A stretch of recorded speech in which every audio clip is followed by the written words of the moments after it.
Em xin mến chào tất cả các bác nhé. Các bác thân mến, hiện nay vườn dâu nhà em đang phát triển rất tốt. Tuy nhiên đang bị hiện tượng ngộ độc các bạn. Em phun thuốc sâu từ cách đây khoảng hơn 2 tháng. Và hôm vừa rồi bắt con giống về test thử vẫn bị chết. Nên hôm nay em làm video để chia sẻ với các bác cái cách phòng tránh hiện tượng cây dâu bị ngộ độc, dẫn đến chúng ta nuôi tằm chết hàng loạt, rất lãng phí. Và khi bị ngộ độc, bị nhiễm độc thì chúng ta xử lý như thế nào? Xin mời các bác cùng theo dõi nhé.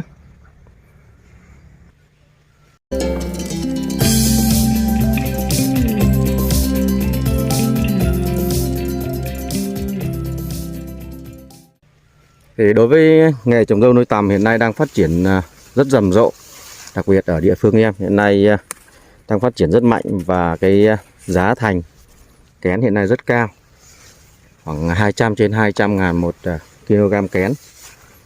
Mà khi chúng ta trồng chăm sóc không đúng quy trình, không đúng kỹ thuật, dẫn đến bị ngộ độc, rất đáng tiếc.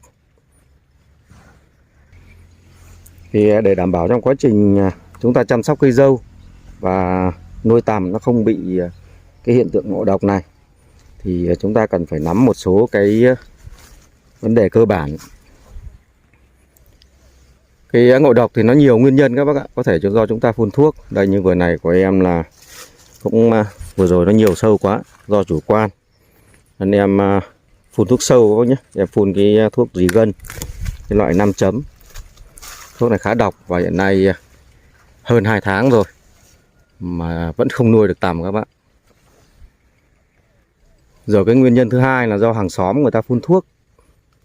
Các bác trồng những vườn dâu mà bên cạnh những cái vườn cây ăn trái, đặc biệt là sầu riêng, hiện nay bà con phun thuốc rất nhiều. Thì chúng ta nên tránh cái hiện tượng để bị ngộ độc như vậy, rất đáng tiếc. Khi hàng xóm phun thuốc thì để tránh được thì chúng ta nên tưới ngay để đảm bảo cái cây dâu của chúng ta nó hạn chế tối đa cái việc bị ngộ độc. Đây cây dâu này dâu siêu lá F7 các bác nhé. Lá rất to, rất đáng tiếc, và lá to dày. Tuy nhiên là do cái vườn này bị ngộ độc hết rồi nên em phải xử lý. Và cái nguyên nhân thứ ba dẫn đến ngộ độc nữa là trong quá trình chúng ta nuôi, hàng xóm người ta phun thuốc, để cả cái mùi các bác nhé, cái mùi nó bay qua. Thế là đối với cái con tằm nó nhạy cảm và cũng khả năng bị nhiễm độc cao. Tuy nhiên thì đấy là do cái yếu tố bị mùi. Con tằm của chúng ta bị ngộ độc thì không ảnh hưởng do cái vườn dâu, nên các bác cứ yên tâm. Và đối với cái nguy hiểm nhất là cái việc chúng ta phun thuốc không đúng, dẫn đến cái vườn dâu chúng ta bị ngộ độc trên diện rộng.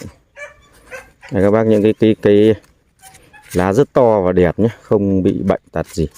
Bây giờ em phải xử lý là cái lứa dâu này em coi như bỏ các bác nhé, là không nuôi được nữa. Cũng một số bạn nuôi tằm trước cũng chia sẻ với em là cũng làm sai quy trình, phun không đúng thuốc, dẫn đến bị ngộ độc, và xử lý đợi 4 đến 6 tháng sau cho ăn con tằm vẫn bị ngộ độc các bạn.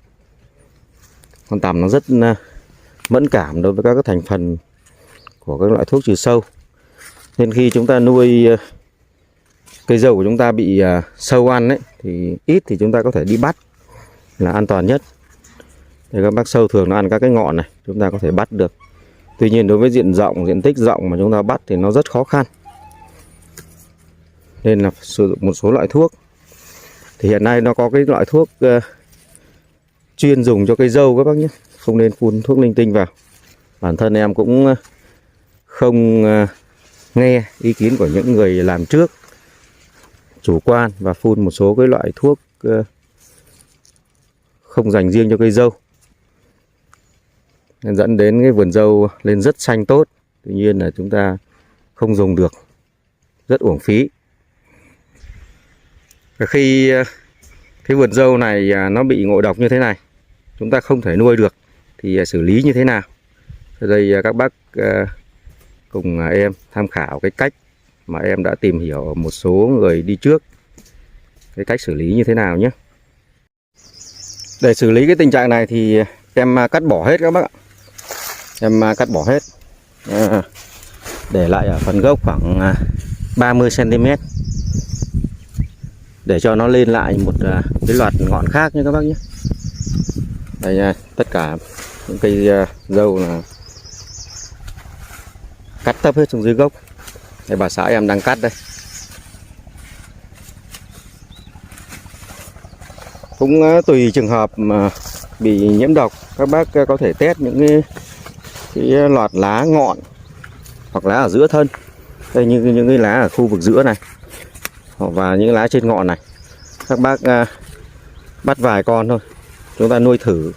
Nếu như nó không bị nhiễm độc thì chúng ta có thể tuốt lá gốc và xử lý vôi, thì nó cũng sẽ hạn chế được cái việc nhiễm bệnh. Còn trường hợp nếu chúng ta test thử những lá trên ngọn này, em vừa rồi em mới test trên ngọn thì vẫn bị nhiễm độc các bạn.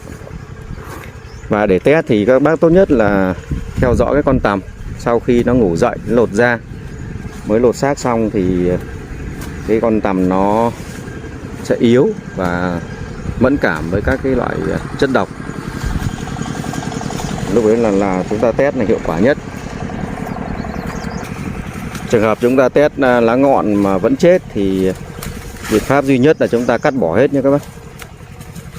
Cắt bỏ hết, chúng ta mặc dù rất tiếc nhưng tuy nhiên là vẫn phải cắt để chúng ta có thể nuôi được những lứa tiếp theo. Đây, vườn này của em nếu mà nuôi thuận lợi thì cũng được khoảng 3 thùng dâu, 3 thùng tằm các bạn. Tuy nhiên là hiện nay cắt bỏ hết là chúng ta sẽ phải đợi khoảng 1 tháng rưỡi đến 2 tháng nữa thì mới tiếp tục nuôi được. Tuy nhiên đây là cái biện pháp không còn cách nào khác các bạn. Đây, những cây dâu em chăm lên rất tốt. Hiện nay dài khoảng cao khoảng 1,6 m rồi các bác. Và lượng lá rất nhiều. Và sau khi cắt thì chúng ta xử lý bằng vôi và lân nhé các bác. Em sẽ rải vôi. Đây, phía bên kia em mới cắt và đã rải vôi. Để cái vôi nó khử được cái chất độc hiệu quả thì chúng ta cắt xong để khoảng 1 tuần. Đây, vườn em cắt 1 tuần rồi các bạn. 1 tuần mà cái ngọn nó lên đã được khoảng 10 đến 15 cm rồi.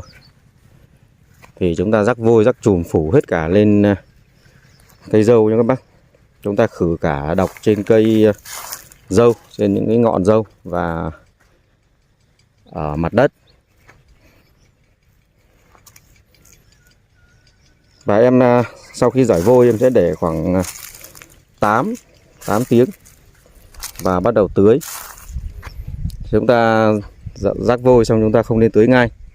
Nếu trường hợp chúng ta có thể làm cho tưới sơ đi, cho cây lá vôi nó ướt, xin lỗi, cái lá dâu nó ướt, thì khi chúng ta ném vôi lên, cái vôi này nó sẽ bám rất chắc ở trên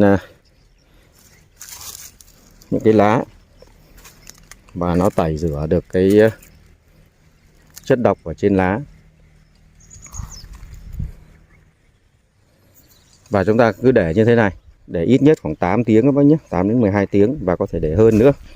Có thể hôm nay chúng ta ném vào ngày mai, hôm nay chúng ta ném vôi và ngày mai chúng ta mới tưới vẫn được, càng tốt, không sao cả. Và khi tưới chúng ta không nên tưới quá nhiều, tưới mức độ vừa phải để cho cái vôi nó vẫn còn bám ở trên lá và một phần vôi sẽ ngấm xuống dưới đất, xuống phần gốc, thì nó sẽ tẩy rửa được rất nhiều các cái chất độc, đặc biệt là cái lượng thuốc trừ sâu nó đang lưu trữ ở trên mặt đất, ở phần gốc. Nếu chúng ta tưới nhiều quá thì nó sẽ trôi cái vôi này đi, nó không còn tác dụng nhiều nữa.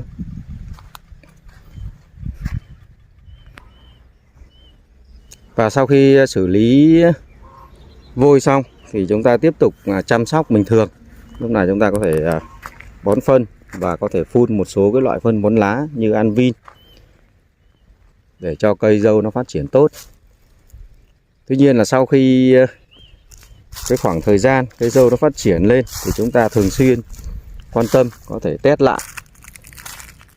Khi cây dâu lên được khoảng 20 ngày đến 1 tháng thì chúng ta tiếp tục hái những cái lá ở cái phần ngọn mới. Lưu ý là sau này chúng ta test là chúng ta không hái lá ở cái phần gốc dưới này các bác nhé, mà chúng ta sẽ hái ở cái phần ngọn, các cái ngọn mới này để chúng ta test thử. Nếu quá trình chúng ta test con tằm nó ăn đảm bảo, đặc biệt là sau khi tằm ngủ dậy mà không có vấn đề gì thì vườn dâu của chúng ta đã đảm bảo và sẵn sàng nuôi với số lượng nhiều. Lúc này các bác cứ yên tâm nuôi không vấn đề gì nữa nhé. Và cũng từ bài học, rút kinh nghiệm từ cái bài học này thì quá trình chăm cái vườn dâu chúng ta phải lưu ý hơn, đặc biệt là đến cái vấn đề sử dụng các cái loại thuốc, đặc biệt thuốc trừ sâu.